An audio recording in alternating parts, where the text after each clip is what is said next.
सुबह का समय था। कच्चे रास्तों पर ओस की बूंदें चमक रही थीं। रामेश्वर अपनी पुरानी साइकिल पर टोकरी बांधे मंडी की ओर बढ़ रहा था। टोकरी में दर्जन भर अंडे और 2 मोटी मुर्गियां थीं। उसकी आंखों में नींद नहीं, बल्कि चिंता तैर रही थी।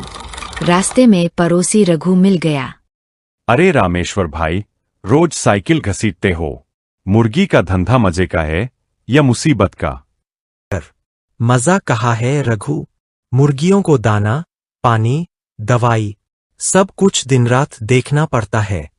और मंडी वाले ऊपर से भाव भी गिरा देते हैं। जितनी मेहनत करूं उतना दबाव बढ़ जाता है। रघु चुप हो गया। उसे रामेश्वर की थकान समझ आ गई।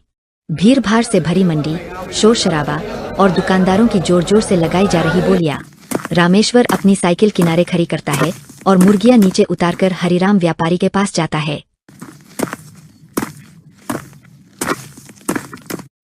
हरिराम जी, मुर्गी ताजी है, 280 रुपए किलो तो बनता है। अरे छोरो भी, आज मंडी में माल बहुत है, 230 से ज्यादा नहीं दूंगा। 230? इतना तो खर्च भी नहीं निकल पाएगा। मुर्गियां पालना मजाक नहीं है। तो मत बेचो, यहाँ और भी लोग खड़े हैं। जितना भाव मिलता है उतने में बेचो, वरना घर ले जाओ। रामेश्वर के माथे पर पसीना आ गया। भीड़ उसे धक्का देती रही। मुर्गियां बगल में बेकल होकर कुकरूकू कर रही थीं। शाम को थकाहारा रामेश्वर घर लौटा।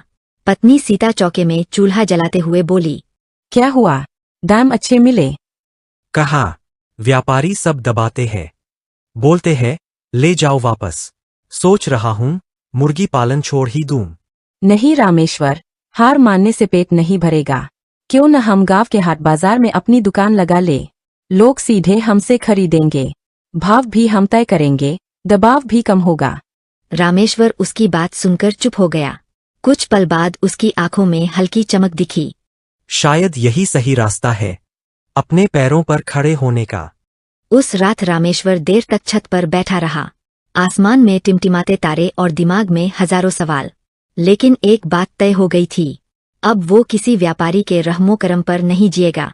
अपनी दुकान, अपना भाव, अपनी मेहनत, यही उसका भविष्य होगा। सुबह सुबह ही हाट का मैदान लोगों से भर गया था। कहीं सब्जियों की दुकानें, कहीं मसाले की खुशबू, कहीं कपड़े की रौनक। भीड़ में ठेलमठेल, आवाजों का शोर। रामेश्वर ने कांपते हाथों से साइकिल उतारी।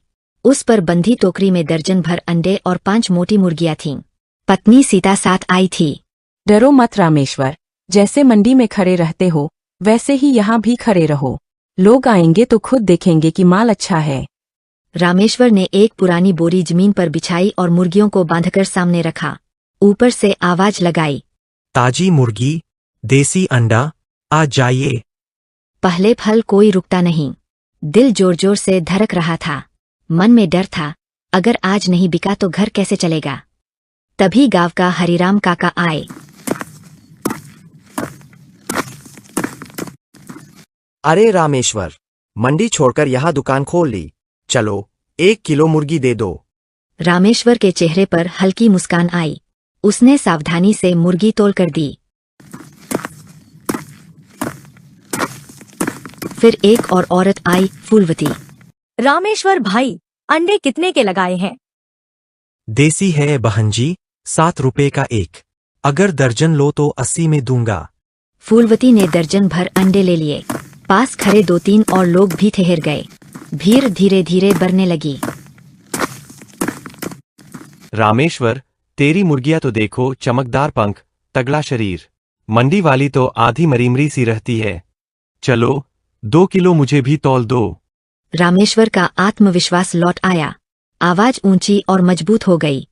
हाँ हाँ, आइए, ताजा माल है, सीधा घर का, न कोई दवाई न मिलावट। धीरे धीरे उसकी पूरी टोकरी खाली हो गई। आखिर में बस खाली रस्सियां और मुर्गियों के बचे हुए पंख रह गए। सीता ने पास आकर फुसफुसाया, देखा, डर बेकार था। आज तो सब बिक गया और अच्छे दाम पर। रामेश्वर ने आसमान की तरफ देखा। आंखें नम हो गईं। आज पहली बार लगा कि मेरी मेहनत वाकई मेरी है। किसी और के दबाव की नहीं। समय हाट का दिन, दोपहर। रामेश्वर की मुर्गी की दुकान अब मशहूर हो चुकी थी। लोग उसके ताजे अंडे और मुर्गियां लेने हाट पर रुकने लगे। लेकिन भीड़ इतनी बढ़ गई कि रामेश्वर अकेले सब संभाल नहीं पाता। तभी सीता ने एक नया विचार रखा। रामेश्वर, सोचती हूँ कि कच्ची मुर्गी बेचने के साथ साथ क्यों न पके हुए पकौड़े भी बेचे। लोग चखेंगे, स्वाद पसंद आया तो बार बार आएंगे। अरे सीता, ये धंधा तो नया है। अगर पकौड़े बिगड़ गए तो लोग मजाक उड़ाएंगे। तुम देखना, मेरे हाथ का स्वाद ही तुम्हारी दुकान का नया नाम बनाएगा।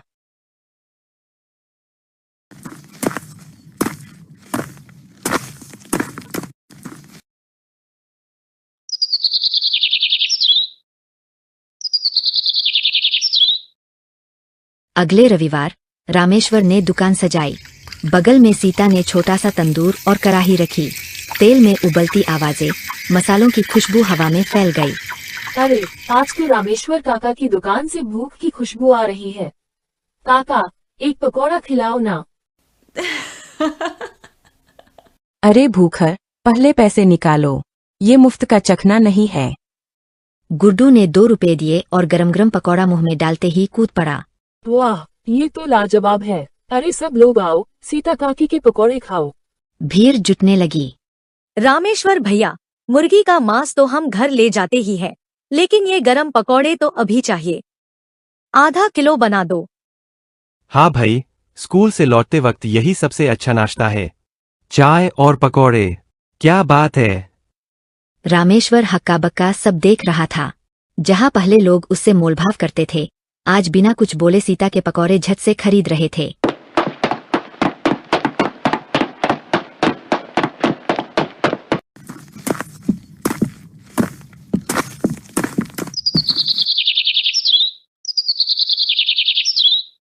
दिन ढलते ढलते मुर्गियां भी बिक गईं, अंडे भी और पकौड़े भी। दुकान पर खाली टोकरी और खाली कढ़ाई बची थी। रामेश्वर मुस्कराते हुए बोला, सीता, आज तो तूने दुकान की किस्मत बदल दी। लोग अब हमें सिर्फ मुर्गी वाले नहीं, बल्कि पकौड़े वाले के नाम से भी याद करेंगे। अरे, तुम मेहनत करो और मुझे रसोई संभालने दो। मिलकर चलेंगे तो धंधा और बढ़ेगा। रामेश्वर ने गहरी सांस ली। उसे लगा जैसे उसकी मेहनत को अब सही दिशा मिल गई है। हाट से लौटते समय लोग एक दूसरे से कहते, रामेश्वर की दुकान से मुर्गी लो और सीता के हाथ के पकौड़े जरूर चखो। अब दुकान सिर्फ एक ठेला नहीं, बल्कि परिवार की मेहनत और स्वाद की पहचान बन चुकी थी।